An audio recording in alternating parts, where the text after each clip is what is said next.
Ingeniera Edith Tubón. Buenos días, compañeros. A continuación, nuestros compañeros y yo vamos a presentar lo que es el volumen de sólidos de revolución, los métodos para encontrar sus integrales. A continuación, ya. Eh, tenemos que un sólido de revolución es un cuerpo que se puede obtener cuando se realiza una operación geométrica, una rotación de una operación geométrica, de una superficie plana alrededor de una recta. Puede ser en cualquier eje, sea este eje X o eje Y. En principio, cualquier cuerpo con simetría axial o cilíndrica es un sólido de revolución. También tenemos diferentes figuras como es el cilindro. El cilindro se define como aquel sólido que se deforma al hacer girar un rectángulo alrededor de su eje. También podemos observar la esfera, que la esfera se forma al girar un semicírculo o un arco sobre su propio eje y formándose una esfera. El toroide es un sólido que se forma a partir de hacer girar un polígono o una curva alrededor del eje, dejando en el centro un espacio hueco o vacío, como vemos en la figura de abajo. Cuando la curva es cerrada, la figura se denomina toro, como vemos en la figura inferior. Volumen de los sólidos de revolución. El volumen de los sólidos generados por revolución alrededor de los ejes cartesianos se puede obtener mediante las siguientes ecuaciones que contienen las integrales definidas. Los métodos de volúmenes de sólidos de revolución. Este tipo de sólidos suele aparecer frecuentemente en ingeniería y en procesos de producción con ejemplos de sólidos de revolución, ejes, embudos, pilares, botellas, etc. Existen distintas fórmulas para el volumen de revolución según se tome un eje de giro paralelo al eje X o al Y. Incluso a veces es posible hallar el volumen de cuerpos que no son de revolución.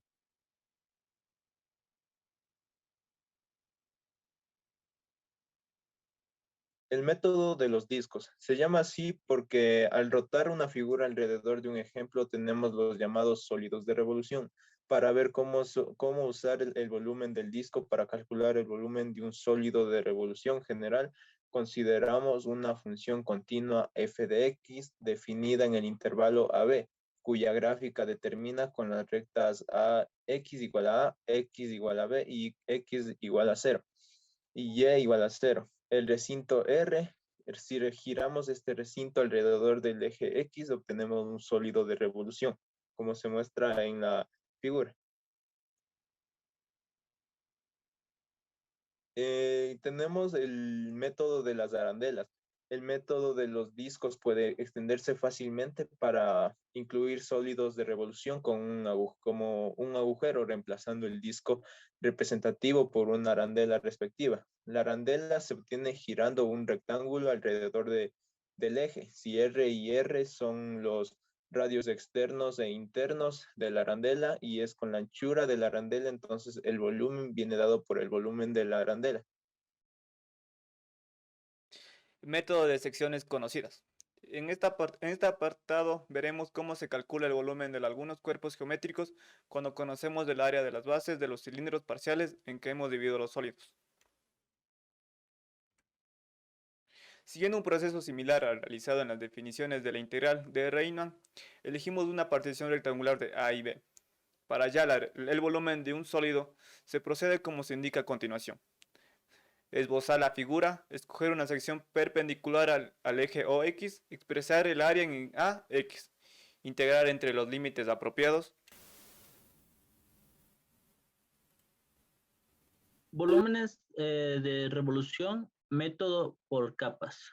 Para introducir el método de capas consideramos un rectángulo representativo donde tenemos que la variable h es la altura del rectángulo, la variable p es la distancia del centro del rectángulo al eje de giro, el radio medio.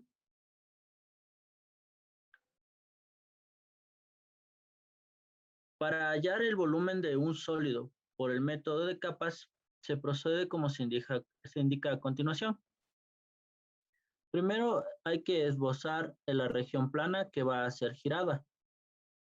Sobre el dibujo, hallar un rectángulo paralelo al eje de revolución, teniendo como base el boceto, escribir el volumen de la capa y procedemos a integrar entre los límites apropiados. ¿Qué es un sólido de revolución? Ese es el volumen que hace la gráfica de una función girando sobre un eje. En este caso lo vamos a girar sobre el eje X. Como primera función elegiremos la de 1 sobre X, la cual está graficada aquí, así para que ustedes la puedan observar. Acá tendríamos el eje de las Y acá tendríamos empezar con los valores 1, 2, 3, 4, 5, 6 y nos vamos a ir en esta secuencia hasta infinita. Entonces cuando tenemos para empezar en 0, 1 sobre 0, pues esa cosa no puede ser matemáticamente posible, por lo que no la consideramos. Se indetermina. Nos vamos a 1 sobre X, la función es 1 sobre X. Sustituimos a las X 1 sobre 1 igual a 1. En este caso nuestra gráfica está a una escala de... Cada espacio es de 1 y la altura máxima es de 7 centímetros. 5 centímetros por 7 centímetros. Para que se hagan una idea.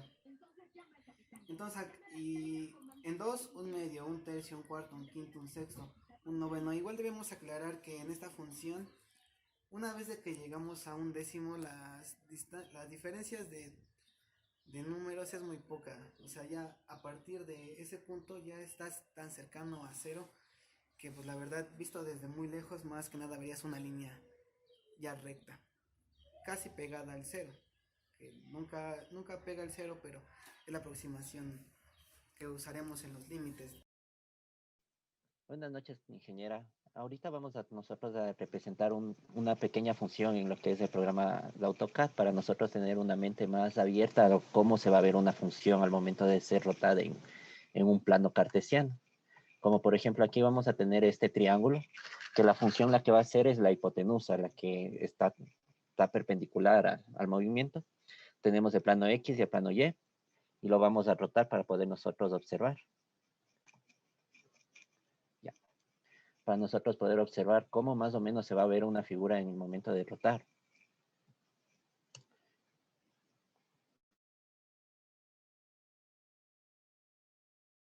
Como vamos a poder observar, vamos a revolucionar esta función en el eje X y podemos observar cómo se va a formar una figura en 3D. Y al momento de nosotros rotarle, podemos observar cómo se forma la función que genera el movimiento. Nosotros tenemos que entender que nosotros estamos ya pensando en un plano 3D y nuestra función nos va a generar estas figuras. Por ejemplo, nosotros también en lo que es el plano industrial, nosotros vamos a poder generar lo que es figuras, como una copa. No sé si ahorita están viendo la copa. A simple vista nosotros no podemos ver qué es, pero nosotros al momento de generar una rotación, vamos a poder observar lo que llega a ser.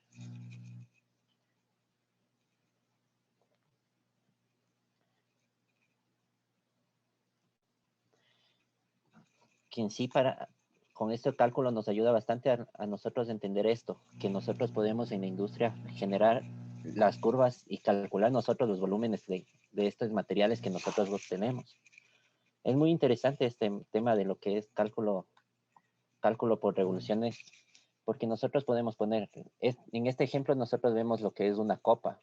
En otros ejemplos nosotros vamos a poder observar y hacer rotar una botella y entender que nosotros solo podemos sacarle la capa exterior de un objeto y nosotros llegar a calcular cuánta superficie tiene esa cáscara, o nosotros podemos obtener qué volumen tiene ese milímetro de lo que es una botella, o en este caso de una copa. También nosotros podemos obtener de diferentes formas. Nosotros al momento de calcular, nosotros podemos tener una función superior como una función interior, para nosotros calcular solo el volumen de lo que nos da la figura. O sea, nosotros podemos entender que en el eje X va a rotar esta figura y nosotros tenemos que calcular lo que tiene el volumen de la figura sólida. Y nosotros podemos, con estos cálculos podemos sacar lo que es el interior de esta figura. y obtener así unos cálculos más precisos de qué volumen va a tener una figura irregular, porque nosotros no podemos calcular por métodos como el volumen de una pirámide o de un cono o de un cilindro, ya que esta es una figura que geométricamente nosotros no podemos calcular por fórmulas, pero a medida de lo que nosotros integramos, nosotros podemos llegar a calcular los volúmenes de este. Esto ha sido mi aportación. Muchas gracias.